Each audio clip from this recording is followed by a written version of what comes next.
Good afternoon, everyone. Today, as I often am, I'm joined by Mike Bammel and Rick Ellsworth, our valuation experts at Leo Berwick.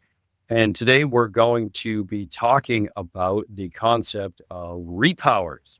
So what I mean by that is projects that have previously been placed in service and perhaps generated credits at one time or another, but now are past the credit generation period and may have an appetite for getting additional credits by successfully repowering or passing what they call the 80-20 test. Now, the interesting thing about the 80-20 test is that it involves the participation of tax professionals in the determination of the conclusion, but also valuation professionals, so you can understand a very key figure that goes into the calculation of the 80-20. So maybe I'll back up for a second and just talk a little bit about why we see this type of transaction and an appetite to pass the 80-20 and why it's more and more relevant as time goes on. Historically, generating a new stream of production tax credits was used in the context of wind energy, which was for a long time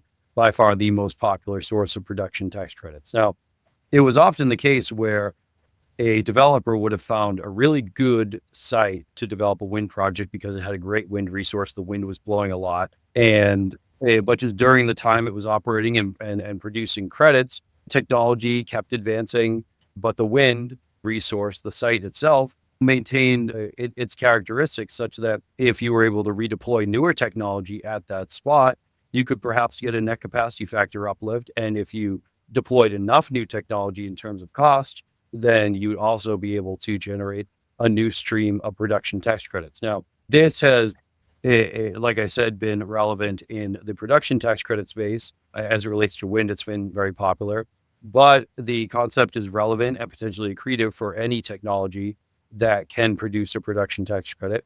With the Inflation Reduction Act, we had a number of new technologies that were production tax credit eligible, and it expanded potentially the relevance of performing an 80-20 analysis or doing a repower.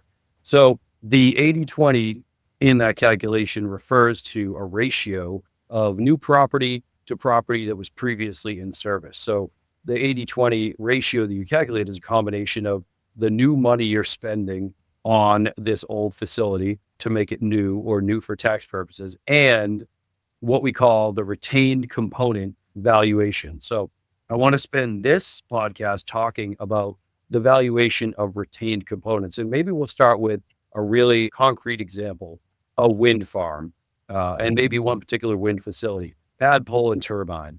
You have one of these things that's been operating, let's say it's been operating since 2008, many years out since it has produced its last tax credit. You have a developer goes in and looks at it, the wind's still blowing, maybe he can still get some electricity out of that wind. Mike, can you talk a little bit about if you go look at that pad, pole, and turbine, and you think about the possibility of repower and your role in evaluation, how you proceed? Sure. We work closely with the independent engineer on this project as well. And some of the things that we consider or should be considered by the developer is, do you need another power purchase agreement or not? Can you do that? Can you find an off-taker to help offset some of the risk?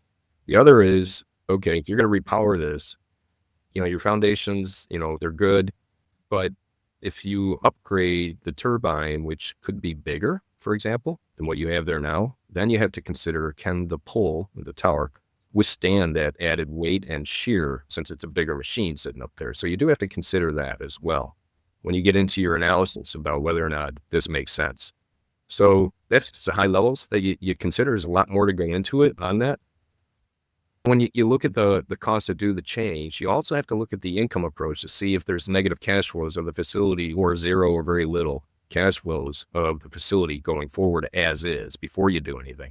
It's just another test that you look at to make sure that it's warranted to consider an 80-20 balance. So yeah, let's maybe break that down a little.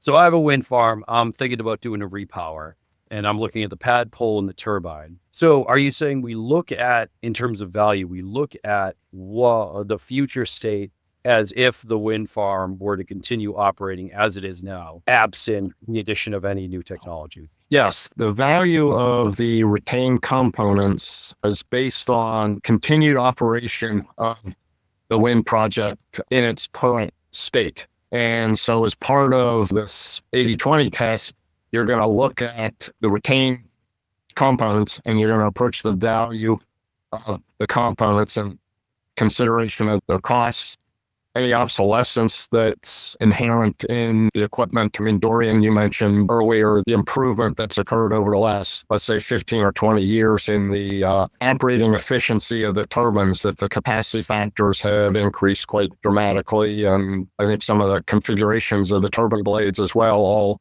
being designed to improve the efficiency of the operational.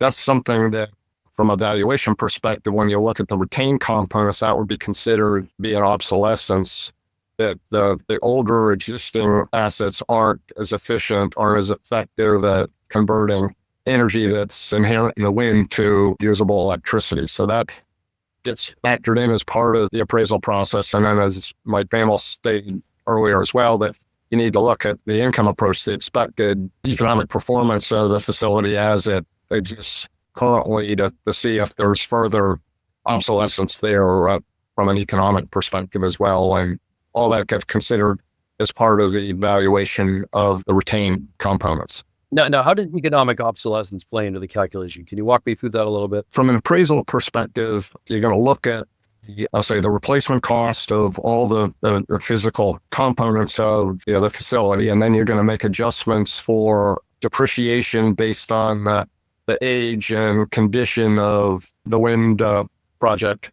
And then there's going to be further adjustments for, functional obsolescence that reflects that the existing assets don't operate as efficiently as something that would be brand new and operating under current efficiency.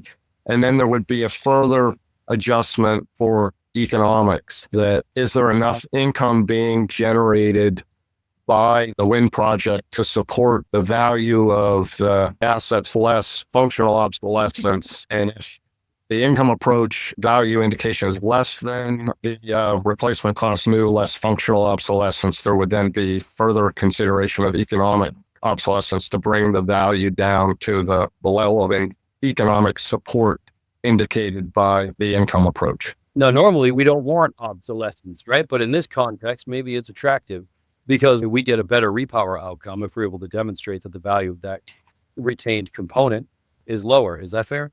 Yes. If you have a lower value indication for the retained components, that means you have to spend less, relatively speaking, to meet the 80-20 threshold to qualify for a repowering. So maybe if we could break it down to a concrete example. Let's say I have a pad pull and turbine, and either through an appraisal or through an arm's length purchase price, it's been established that the value of that pad pull and turbine working in conjunction is $100.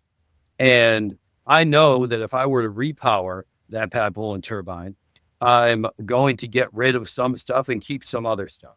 So how do I think about the process, not necessarily the amounts, but the process of breaking that $100 value up into those pieces that I'm going to scrap, let's say the nacelle, the blades, and those that I'm more likely to retain, the foundation and the pole? What is the mechanism? What's the process from your perspective of trying to figure out what each of those individual components is worth, so I can proceed to understanding what the value of my retained components is as part of the repower? I think you're going to start, Dorian, from a replacement cost perspective. So you look at the costs for all the individual components, and then you're going to apply an estimate of the depreciation that is attributable to each of the individual components. Now, it's not straightforward where it's all linear, that the assets are all depreciating at the same rate, that they have different life expectancies, so that their rate of depreciation is going to be varying across the different equipment components. So it's not just a straight cost allocation of what I spent initially and $100 gets allocated just on a linear basis. You've got to reflect the fact that the different components have different life expectancies and may be more or less subject to wear and tear. Mike, anything you want to add? No, you're absolutely. It's a process of what is its expectant life for each of the components, how much wear and tear has been, has the equipment experience. So for you to come up with an ultimate fair market value of the retained assets.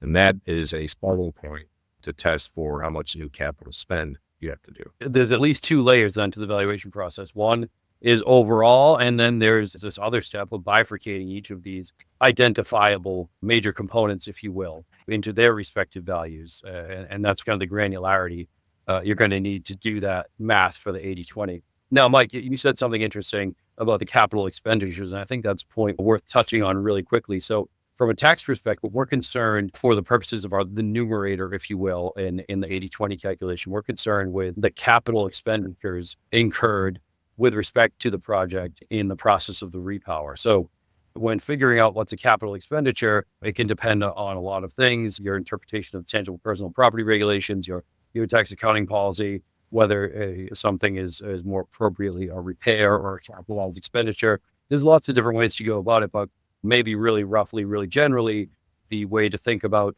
costs incurred as to whether they're capitalized or not is, are we spending money that's just bringing the asset back up to where it was before, or are we spending money that's actually improving the asset? So if we're in the former, where we're just bringing it back up to where it was before, maybe that's more appropriately treated as a repair expense. And if that's the case, then it's not going to be part of that numerator in the calculation that we're going to use to demonstrate that we have a new asset and therefore a repower.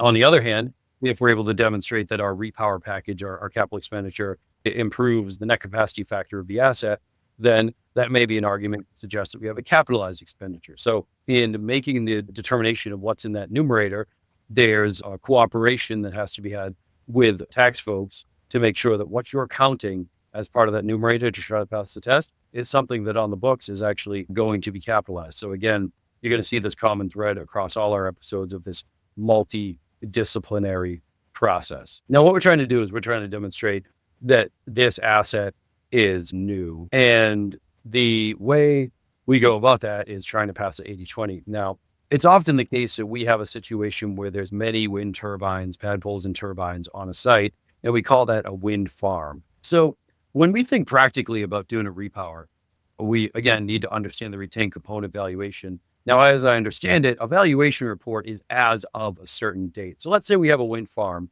that might be the subject of a repower, and we need to understand the valuation of those retained components. Can you talk to me a little bit about how you think about the date at which that valuation is performed? Is it right before the work starts? Is it in the middle of the work? Is it the moment you get engaged? And can you help us through the thought process that you apply in those situations? The best way to approach it is to consider for the retained assets when you're estimating the various obsolescence and age life depreciation. If you do it right before the construction, you have potential to mismatch what that fair market value really is of the retained assets when the repowered facility has permission to operate and goes placed in service or COD date.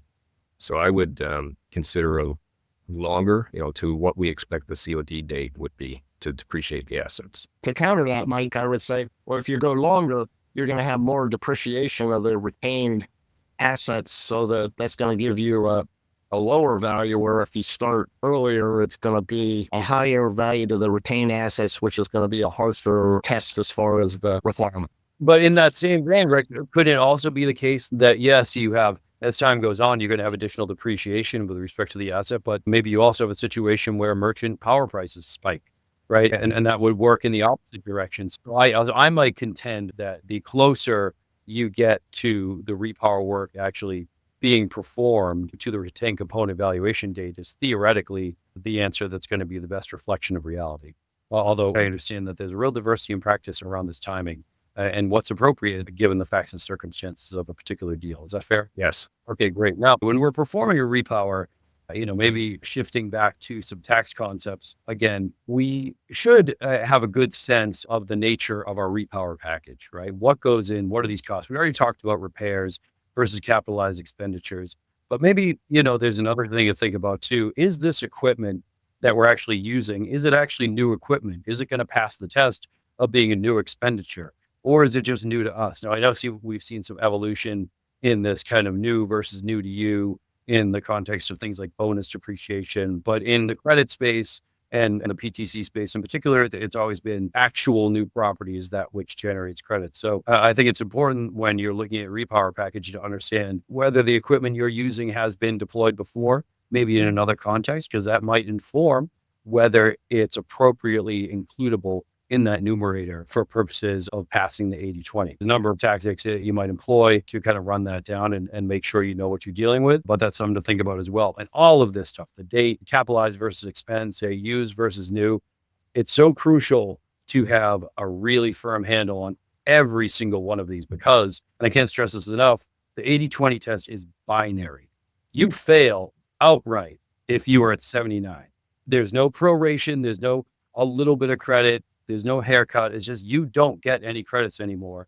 And if you don't get those credits, that probably makes your project no longer pencil out. And if you've gone too far down the road, you've already incurred all those expenditures, you could be in for a bad day. So making sure that you're scientific and precise as you can be about each one of these components that are attended to the calculation is absolutely crucial.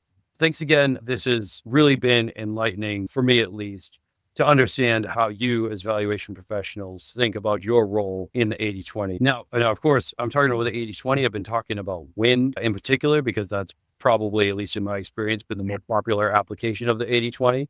But now, as we see an evolving tax credit landscape, more technologies eligible for production tax credits, it may be the case that other asset classes have an appetite for repower.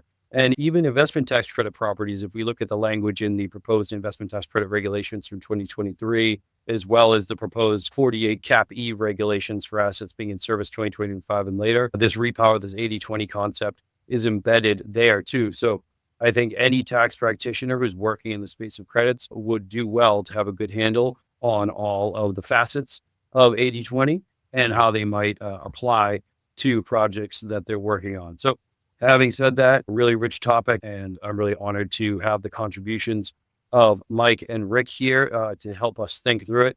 And I hope you join us again